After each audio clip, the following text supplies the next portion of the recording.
So the first is आज हम लोग सीख रहे हैं जीएसटी कॉम्पोजिशन स्कीम। अब आपको एक चीज़ का ध्यान रखना है, नॉर्मली अभी तक हमने जीएसटी के रेगुलर रेट्स देखे हैं। कॉम्पोजिशन स्कीम बनाया था मेनली कुछ लोगों को रिलीफ देने के लिए। सर कैसा रिलीफ देना है? फॉर एग्जांपल ऐसे बिजनेसेस जहाँ पे बहुत सारे मिक्स गुड्स होते हैं और फिर कुछ प्रोडक्ट बनता है। एग्जांपल के तौर पे हम लोग जब भी है ना होटल में जाते हैं तो होटल के कुछ प्रोडक्ट्स होते हैं जिसके ऊपर जीएसटी लगता है, लेकिन अभी जैसे वेजिटेबल्स है उस पर तो जीएसटी नहीं है, दाल चावल पे जीएसटी नहीं है, तो वो तो उन लोग बेच रहे, बट बेच रहे सर्विस दे रहे तो उस पर जीएसटी लगेगा।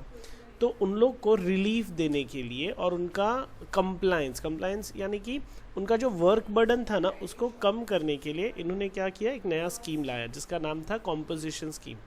तो इनको सिंपल टैक्स कर दिया एकदम कि भाई आप है ना लम सम एक साथ भर दो पेमेंट हर 3-3 महीने में। तो कॉम्पोजिशन में मंथली रिटर्न नहीं है एंड क्वार्टरली रिटर्न होता है। हाँ बट देखो मैं तुमको टैक्स कम करके दूंगा, तुम्हारा प्रोसेस कम करके दूंगा, बदले में मैं तुमको रिफंड नहीं दूंगा कुछ भी। तो कॉम्पोजिशन स्कीम हाँ, बट एक ध्यान रखना, इसका एक मैक्सिमम टर्नओवर लिमिट है। अगर वो टर्नओवर लिमिट आप क्रॉस करते हो तो उसके बाद इन लोग को रेगुलर जीएसटी में कन्वर्ट कर दिया जाएगा। अब एलिजिबिलिटी क्राइटेरिया क्या है? पहला तो अगर आपका टर्नओवर एग्रीगेटेड टर्नओवर, हाँ पूरे साल का टर्नओवर 1.5 CR के अंदर है तो आप एलिजिबल होते हो। हाँ कुछ स्पेशल कैटेगरीज है जैसे नॉर्थ ईस्ट के स्टेट और हिमाचल और दमन दीव ये है ना, इनको यूनियन टेरिटरीज जो है इन लोग को 75 लाख का इन्होंने क्या दिया है, लिमिट दिया है। इस लिमिट के अंदर ही रखना है। रजिस्ट्रेशन नॉर्मल रजिस्ट्रेशन जैसे आप करते हो वैसे ही टैक्सेबल पर्सन के अंडर आपको रजिस्टर करना रहेगा। हमने रजिस्ट्रेशन प्रोसेस पहले देख लिया है, डॉक्यूमेंट्स क्या क्या लगते हैं। हाँ एक नेक्स्ट इसके बाद वाले सेशन में हम लोग देखेंगे जीएसटी रजिस्टर भी कैसे करते हैं। सर्विस प्रोवाइडर एलिजिबिलिटी जैसे कि कौन कौन से लोगों को एलिजिबल नहीं है। रेस्टोरेंट्स जो अल्कोहल सर्व करते हैं उन लोग को ये नहीं मिलेगा।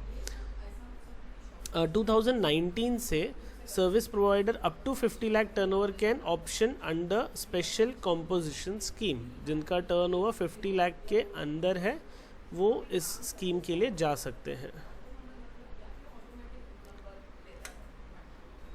कौन पर्सन्स जो नॉट एलिजिबल है, स्पेशल मैन्युफैक्चरर जैसे आइसक्रीम बनाने वाले। गाइस आइसक्रीम है ना ये बेसिक नीड नहीं है, इट्स अ लग्जरी। पान मसाला वो तो गवर्नमेंट बंदी करना चाहती है तो उनको भी इसके बाहर रखा है। टबैको तंबाकू ये भी इससे बाहर रखा हुआ।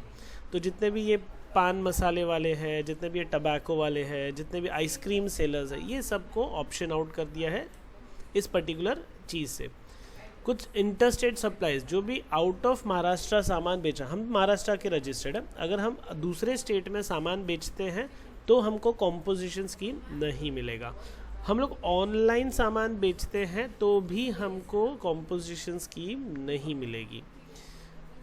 And business supplying non taxable goods, जो भी नॉन टैक्सेबल गुड्स है अगर वो आप बेच रहे हो तो वो भी आपको एलिजिबल नहीं होगा।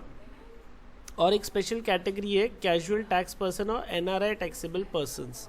जो कैजुअली टैक्सेबल पर्सन्स होते हैं और या एनआरआईज होते हैं उनको भी ये एलिजिबिलिटी नहीं है। मतलब जो मैं से मैन्युफैक्चरिंग में बताऊँ, जैसे होटल के अलावा मैं यहाँ पे बोलूँ कि सर मैं एक है ना कीबोर्ड बनाता हूँ एंड कीबोर्ड बना के मैं सेल कर रहा, तो क्या मैं कॉम्पोजिशन स्कीम में जा सकता हूँ?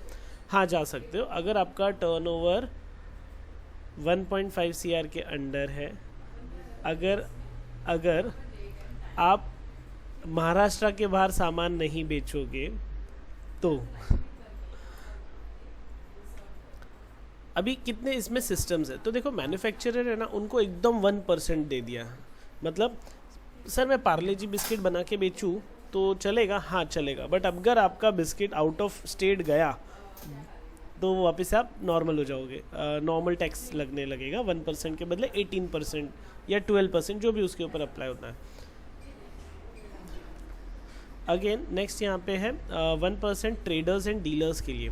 अब है ना कुछ लोग हैं ना जो डीलर्स कैसे होते हैं गाइस, आप लोग को आइडिया है। जैसे मैं बालाजी वेफर्स है ना उसकी फैक्ट्री से सामान लेता हूँ और जितने भी डिस्ट्रीब्यूटर्स हैं उनको सामान दे देता हूँ या होलसेलर्स को सामान दे देता हूँ, मेरा इतना ही काम है। तो इनको भी 1% कर दिया है। जितने भी रेस्टोरेंट्स हैं जो विदाउट अल्कोहल काम करते हैं। जैसे कि पता है अपने मलाड में MM वाला है, तो MM वाला जो है वो क्या करता है 5% करेगा, लेकिन कंडीशन इज़ 1.5 CR के अंदर। इसीलिए आपने नोटिस किया रहेगा वहाँ पे है ना MM वाले ने क्या किया पता है, पहले उसका अंदर से अंदर ही दोनों दुकान के अंदर जा सकते थे। तो उन लोग बोलते थे अरे ये तो तुम्हारा बड़ा बिजनेस है, टर्नओवर ज़्यादा हो रहा है, तो उसने वो दुकान का पार्टीशन डाल दिया, वो दुकान अलग कर दी, ये दुकान अलग कर दी, एक छोटा भाई एक बड़ा भाई, दोनों बिजनेस अलग। तो 1.5 टर्नओवर या 2 करोड़ हो रहा था, अभी 1-1 करोड़ हो गया। ऐसे करके उन्होंने अपने बिजनेस को डिवाइड भी किया है। तो आप भी कर सकते हो कि जब भी है ना, अगर आपका टर्नओवर लिमिट क्रॉस होने वाला है तो you can do split the businesses, नाम अलग अलग कर दो, तो आप डिवाइड करके काम कर सकते हो और आप कैटेगरी के अंदर रहोगे भी। Again 6% service providers special scheme है, उनको 6% है, लेकिन 6% वाले जितने भी सर्विस प्रोवाइडर्स हैं उनका टर्नओवर 50 लाख के अंदर ही होना चाहिए, ये भी एक कंडीशन है। और आपको मेंशन करना पड़ता है, आप कॉम्पोजिशन सेलर हो, आपको आपसे जो भी सामान खरीदेगा GST में उसको रिफंड नहीं मिलेगा GST का, वो GST पे करना ही है। ऐसा क्यों? क्योंकि यहाँ पे GST बहुत कम है, 1 और 5 और 6% है। बाकी तो पता है 12%, 18%, 40% तक स्कीम्स है।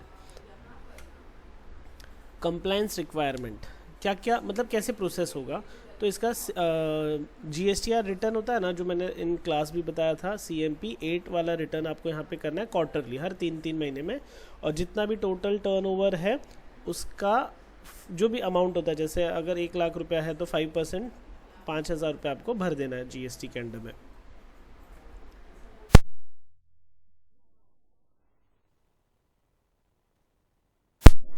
दूसरा GSTR 4 एनुअल रिटर्न है। यहाँ पे एनुअल रिटर्न आप जैसे मैंने रिटर्न्स बताए थे, तो आप एनुअल रिटर्न यहाँ पे मार के कंप्लीट कर सकते हो। तीसरा सिंप्लीफाई रिटर्न है, no detail monthly returns like GSTR 1 और 3 भी ईजी कर दिया प्रोसेस। या इनवॉइस रिक्वायरमेंट, हाँ कंपलसरी, मैंने पहले भी बताया था, need to mention composition taxable person on invoice, bill के ऊपर आपको मेंशन करना पड़ेगा। पांचवा है bill of supply, cannot issue a tax invoice, instead issue of bill of supply. तो टैक्स इनवॉइस आप नहीं लिख सकते ऊपर, ये बिल ऑफ सप्लाई इनवॉइस है, ऐसा आपको मेंशन करना पड़ता है। हम लोग आप बहुत सारे दुकान में सामान लेते हो तो आपने नोटिस करना, ऊपर लिखा रहता है टैक्स इनवॉइस, ये आप नहीं लिख सकते इसमें। तो यहाँ तक कंप्लायंस रिक्वायरमेंट तक हमने देख लिया है। अब आगे बढ़ते, एडवांटेजेस क्या है। एडवांटेज सबसे पहला है एकदम कम टैक्स, 1%, 5%, 6% टैक्स है, एकदम कम है। दूसरा एडवांटेज है रिड्यूस रिकॉर्ड कीपिंग, हर महीने रिटर्न नहीं करना है, सिर्फ कैसे बोल सकते हैं, क्वार्टरली रिटर्न करना है, तो अपना काम कम हो गया, प्रोसेस कम हो गया। सिंप्लीफाई कंप्लायंस, क्वार्टरली रिटर्न है तो इजी हो गया। हाँ एक और है, पहले क्या होता था पता है, आपने जिसको बिल दिया उसका भी कॉपी रखो, आपने जिससे सामान लिया उसका भी कॉपी रखो। इन लोग को तो मिलने वाला ही नहीं है ना रिफंड, तो उन लोग को बिल रखने का ज़रूरत ही नहीं है, एंट्री करने का ज़रूरत है, तो इजी हो गया। गुड्स फॉर स्मॉल बिजनेसेस, छोटे बिजनेस है, लिमिटेड पीरियड में ऑपरेशन करते, वो सब के लिए बेस्ट एकदम है। बट एक डिसएडवांटेज भी है,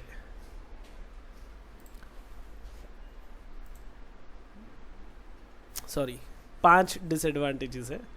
डिसएडवांटेज पहला है, आप इनपुट टैक्स क्रेडिट क्लेम नहीं कर सकते, मतलब आप रिफंड क्लेम नहीं कर सकते। आप दूसरे स्टेट में सामान नहीं बेच सकते हो, जैसे ही बेचा आपका अदर स्टेट एंट्री हुआ, आपका GST रेगुलर हो जाएगा, कॉम्पोजिशन स्कीम बंद और आपको टैक्स भरना पड़ेगा 18%, 40% जो भी कैटेगरी है। ऑनलाइन सामान नहीं बेच सकते, no e commerce sales like Flipkart, Amazon, Meesho, किधर भी सामान नहीं बेच सकते। टर्नओवर रिस्ट्रिक्शन है, 1.5 CR के ऊपर गए तो सीधा रेगुलर हो जाएगा, तो उसके लिए बहुत लोगों ने बिजनेसेस को डिवाइड भी किए हुए ना, एक फैमिली होती है, एक चला रही थी, टर्नओवर लिमिट बढ़ रहा है, काम करते हैं हम लोग, डिवाइड कर देते बिजनेस, ये वाली दुकान तेरी, वो वाली दुकान मेरी।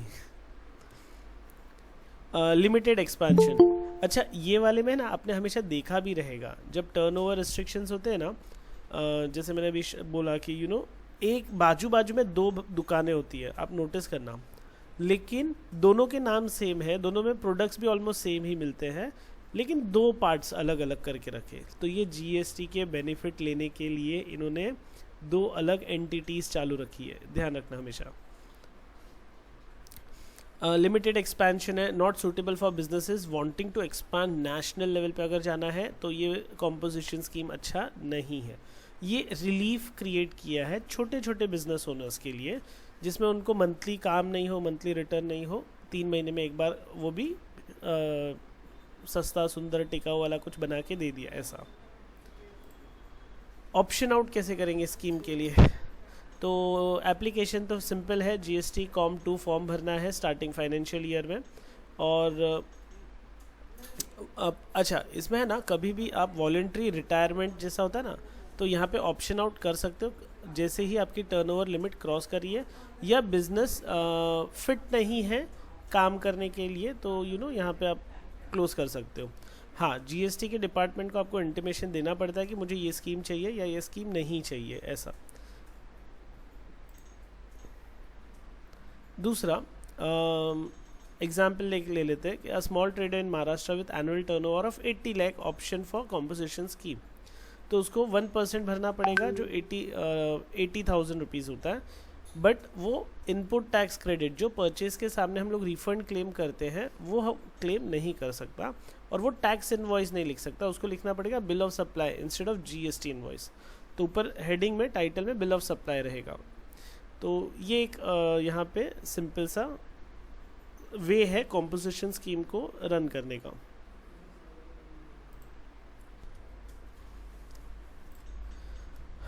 कुछ नए अपडेट्स आए हैं। 2017 में कॉम्पोजिशन स्कीम लॉन्च हो चुकी थी रेगुलर टैक्स के साथ में, लेकिन 2019 में इन्होंने कॉम्पोजिशन स्कीम एक्सटेंड किया सर्विस प्रोवाइडर्स के लिए, जिसमें टर्नओवर 50 लाख तक का रख दिया।